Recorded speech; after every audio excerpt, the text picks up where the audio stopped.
Hey guys, welcome to JazzedTutorials. So this week's video is going to be a cool little video, like Valentine's Day-ish video. I did, however, take a week off last week due to Christmas, so I figured you guys will all be busy and stuff, and so was I, so that's why I took a week off. But I'm back in action, and I'm going to show you something really cool and random. I just made this out of nowhere. It's raw footage of me just making something completely out of the ordinary and random and cool. So I figured I'd share this with you guys. Hopefully you'll enjoy it like I did making it. Alright, let's just get started and all that good stuff. So, basically what I've done here is I've opened a canvas of any size. It doesn't matter the size you're using. I'm using 640 by, I think, something, 440, whatever. Yeah, and I chose a pink background, but you're welcome to choose any hue you like. This is more of a Valentine's Day-ish tutorial, seeing as it's the next holiday besides New Year's. So yeah, alright, so once you have your pink background, we're going to then be making a pattern to go with our background. So to do that, we're going to make a new make a new canvas to make this pattern. So go here, new, and I'm using 100 by 100 pixels to make this, because that's the perfect size for it. And make sure you have transparent selected, as you'll see there in the background contents. Click OK, you should see that. Now I'm going to zoom in a bit just to show you how to do this. I've grabbed random custom shape tool. I'm choosing this lovely heart, as you'll see here, that I'm choosing. And you can load these into your, and these you can load in here if they're not already in here, but they are coming standard with Photoshop, so you should see them in your thing. Once you've loaded them into your Photoshop, then you can create, oops, hold on one second, there we go. Okay, just make some random shapes, and make sure you're using the stroke style on this, a 1px stroke style. That should be in your styles up there in the top, as you saw. And just make random ones, different sizes, various, big, large, medium size ones, all throughout your canvas. And you can do this however you like. There's no set way of doing it, whatever you like. I'm just doing it this way, but obviously you can do it your own way. And then once you have it to your liking, you're going to then be able to define this as a pattern. But to do so, you need to first of all go over here to your lovely layers section and go ahead and click on your shape layer, and you're going to have to rasterize this layer first to make it into a pattern, because if you don't rasterize it first, it won't let you make it as a pattern. So rasterize that layer by right-clicking. Alright, and then go up to Edit, and when you click on Edit, you should see Define Pattern. And then click that, and then name it, and all that good stuff. And then you can X out of that. Alright, and then go over here to your lovely gradient tool / paint bucket thing, and when you select your paint bucket, up in the corner there, as you'll see, it should say pattern or gradient, and just select the pattern, and then you click on your pattern there, and click it, and boom. You got it right there. Awesome, right? Okay. You should see that as your background now. I'm going to change my style to overlay, only because I think it's going to look really well, but you're welcome to do whatever you like. So overlay. And then I'm going to drop the opacity down to about 50%, because I think that's going to give it that nice look that I'm looking for. But if you don't want to drop the opacity, you don't have to. I'm just doing that because I think it would look cool. Okay. Now, once we're here, we're now going to create the main portion of this background, our big, huge, ginormous heart. So go ahead and grab your heart tool yet again, and make a big heart, whatever you like, and again use the stroke style for this one. Well, actually, we're not going to use the stroke style for this one. We're going to add cool other styles to this. So once you got your heart where you like it, we're going to go back to a previous tutorial, and we're going to use the glass effect. As you may remember, we made a tutorial about that way back when. The same effects apply to this. We're going to alter them slightly, but not really much. So, alright, that's where I like my heart. So let's start with this. So you're going to first work with the first layer. So I'm going to select this one, so I'm going to do the glass. I have these in my swatches already, but you guys won't, so I'm going to show you step by step how to do it yet again. So double click on your layer, and as you'll see, we added a drop shadow, and we're going to start with that. These are the settings as I have here. I chose a light gray / black. It's not too dark black, but it's also not too white. It's just a dark gray.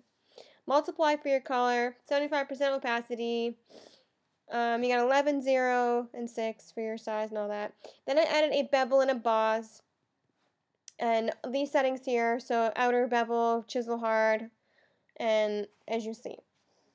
And then over here, I uncheck use global light, because we don't need light on this. We don't really need light. So I uncheck that, and then, yep. And then this is the lovely contour I've chosen. Where is it? It's right there. That one there. Third one in. Okay.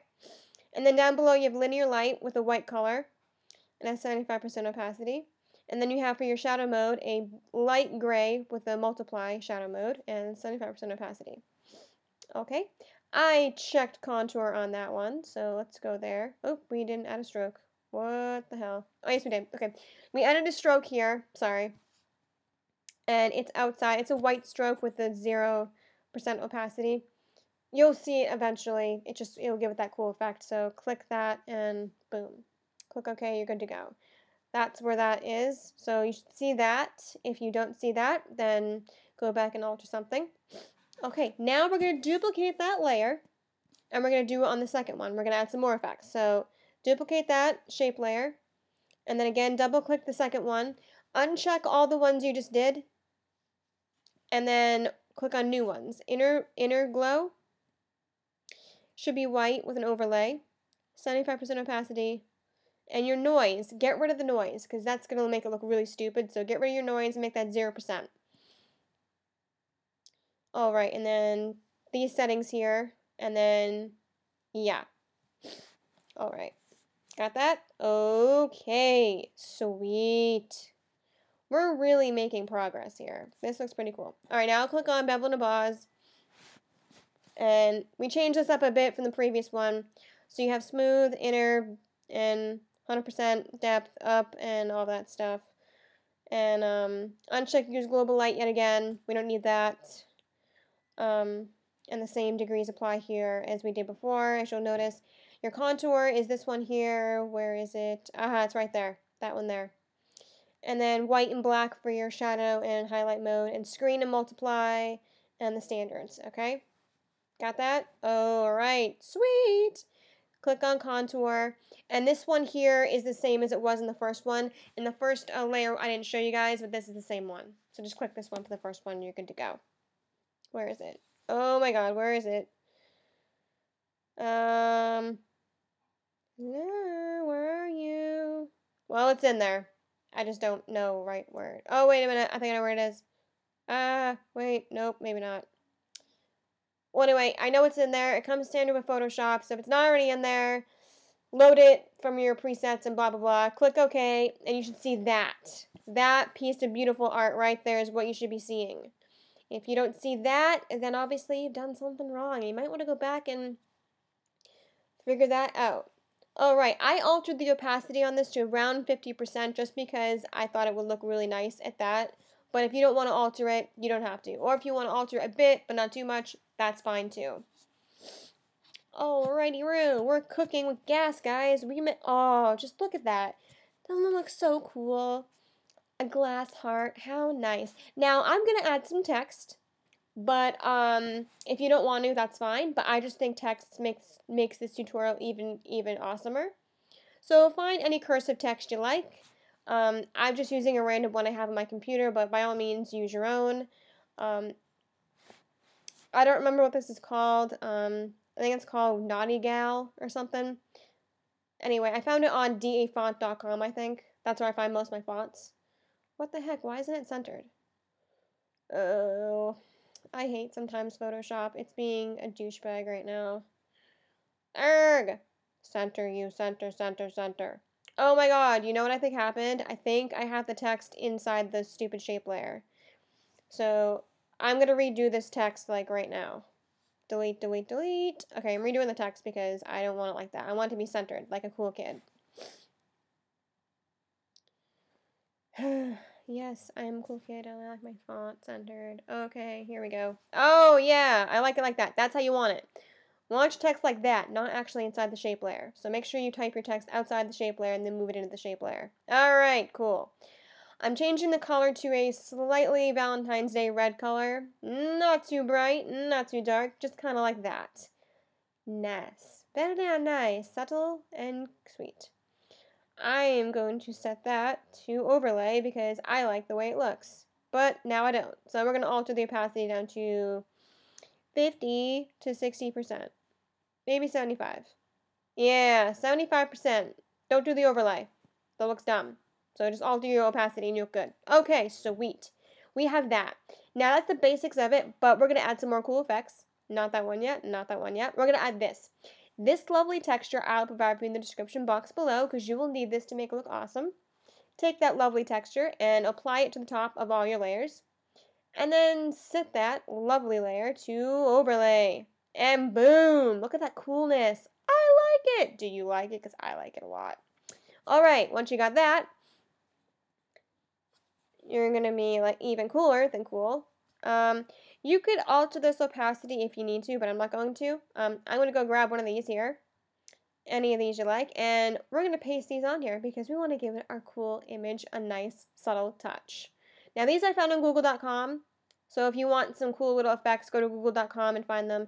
I won't provide these for you in the description box below. I'm going to let you find your own because that's what makes it more special. I set those to multiply because they have a white background, and as you'll know, if you have a white background on anything, when you multiply it, it erases the white background. Same applies with the black. When you have a black background, screen it, and you get rid of the black. So multiply that, and boom. Aww, it's so cute. Look at that, guys. That's so Valentine's Day-ish. That would be great as a Facebook cover photo, I'm not going to lie. Or even just a wall comment to somebody on Happy Valentine's Day or something. Or to your girlfriend/boyfriend in an email. I don't know. But yeah, that's the tutorial. I thought it was cute. That was awesome. I basically pulled that one out of my hat. I really had that was nothing. No credit was needed for this. It's all me. So hopefully you guys liked it. And if you did, please like, comment, subscribe. I love subscribers. I love commenters. I love likers. I love all you guys. You guys are awesome. You keep me here on YouTube, and thank you for that. If it weren't for all 9,000 of you, I wouldn't be where I am today. So thank you from the bottom of my heart. And, yep, alright, well that's about wraps it up. So thanks for watching, guys. As always, comment, like, subscribe, and have a happy and safe new year, and I will see you again in 2014. This is the last 2013 video, guys. Oh my god. Alright, bye.